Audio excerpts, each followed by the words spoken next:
আসসালামাইকুম। এসএসসি 2026 একটু আগে তোমাদের ইংরেজি দ্বিতীয় পত্র পরীক্ষা শেষ হলো। তোমাদের ঢাকা বোর্ডের যারা আছো, আমার কাছে যারা অফলাইনে পড়ছো বা কোনোভাবে আমার সাথে কানেক্টেড, গ্রুপে যত যত মানুষ আছে সবাইকে বলতেছি, তোমরা অনেকে বলতেছো যে তোমাদের কাছে রাইট ফর্ম ভার্বসটা একটু কঠিন লাগছে। সো এই জন্য আমি ভিডিওটা মেক করতেছি তোমাদের রাইট ফর্ম ভার্বসটার একটু সলিউশন নিয়ে। আশা করি তোমরা পুরোটা দেখো এবং আশা করি তোমাদের সবাই ভালো করছে। ঠিক আছে, একটু কনফিউশন থাকতে পারে মাইন্ডে, বাট খুব বেশি কঠিন তো আসে নাই। বাকি তোমরা দেখো। আমি লিখতে একটু সময় লাগবে, সেজন্য আমি তোমাদেরকে একটুখানি মুখে মুখে বলে দিতেছি। হ্যাঁ, একদম প্রথমটা একটু খেয়াল করো। বলছে price is essential is such a crucial factor that is directly dash the life. So এখানের মধ্যে থেকে ডিরেক্টলি কি করে, ডিরেক্টলি দেখো উপরের মধ্যে একটা অপশন আছে, এটা হলো কন্ট্রোল। দেখেন এখানে হবে কন্ট্রোলস। কারণটা কি? কন্ট্রোলসের কারণ হলো যে থার্ড ওয়ান সিঙ্গল নাম্বার, ঠিক আছে, এইটা এখানের মধ্যে থেকে এই জন্য। আচ্ছা, এর পরের জিনিসটা দেখো, এর পরের লাইনের মধ্যে থেকে বি নাম্বার বলছে the measure so far dash by the government, so far dash by the government. এই জায়গাটা কি হবে? So far dash, so far taken by the government. তাহলে সো ফার থাকলে সাধারণত প্রেজেন্ট পারফেক্ট টেন্স বুঝে, ঠিক আছে। সো এখানের মধ্যে থেকে আমাদের মেজার টেকেন হয়ে যাবে, টেকেন এটা প্যাসিভ ফর্মেটে আসছে, এটাকে ভালো করে খেয়াল করতে পারো। আচ্ছা, এরপর দেখো সি নাম্বারটা বলছে by the government dash appreciation. কেমন অ্যাপ্রিসিয়েশন বলছে? এখানের মধ্যে থেকে হ্যাভ আর্নড, ঠিক আছে। এই যে উপরে দেখো এখানের মধ্যে থেকে আছে, আর্ন আছে না, হ্যাভ আর্নড হবে সি নাম্বারটা, have earn appreciation from the people, মানুষের কাছ থেকে। But it is dash by the dash by বলছে despair as a majority of the people. So বলছে এখান থেকে but it is dash, but it is replaced, মানে এখান থেকে প্রতিস্থাপন হয়ে যাও, ঠিক আছে। এটা একটা হতাশার প্রতিস্থাপন হয়ে যায়, ডিসপেয়ার। ডিসপেয়ার মানে এখানে হতাশা বুঝাচ্ছে, এখানে আমাদের থেকে অ্যাকচুয়ালি প্যাসিভ ভয়েসের ফর্মটা বসছে, যে বিভারের পরে ভিথি বসছে, ঠিক আছে। এখানের জন্য রিপ্লেসড আসছে, রিপ্লেসড বাই।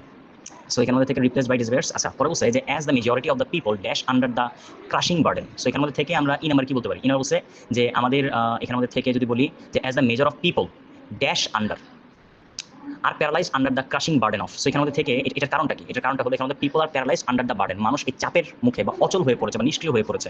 সেখানের মধ্যে থেকে আর প্লাস এখানে প্যারালাইজ বি থ্রি আসছে, ঠিক আছে। প্যারালাইজ উপর তো দেখতেছই। সো এরপর দেখো এখানের মধ্যে থেকে প্যারালাইজের কথা বলছে, তাহলে ই নাম্বারটা গেল প্যারালাইজ আন্ডার দ্য ক্রাশিং। পরে বলছে যে burden of dash prices under of dash price. এখানের মধ্যে থেকে হচ্ছে যে এই যে দেখো গ্যালপ, এটা আছে না, গ্যালপিং। গ্যালপিং মানে কি? দ্রুত হারে বেড়ে চলা দাম।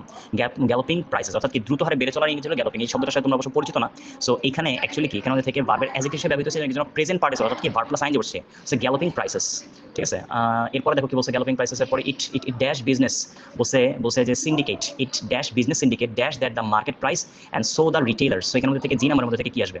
জি নাম্বারের মধ্যে বেসিক্যালি বলছে ইজ লার্ন, অর্থাৎ কি জানা গেছে বা শোনা গেছে বা বুঝা গেছে, এই টাইপের কথা একটু বোঝার জন্য দেখো উপরের মধ্যে থেকে আমাদের আছে না, লার্ন শব্দটা। তো আমরা এখানে লার্ন বলতে পারি it dash business syndicate. So এখানে হয়ে যাবে it is learn business syndicate. তারপর এখানে থেকে সিন্ডিকেটের পরে dash that the market prices and so the retailers. এখানে থেকে syndicate manipulate the market price and so the retailers dash, so the retailers কী হবে? Retailer dash out, retailers come out হয়ে যাবে, come out of their evil mechanism.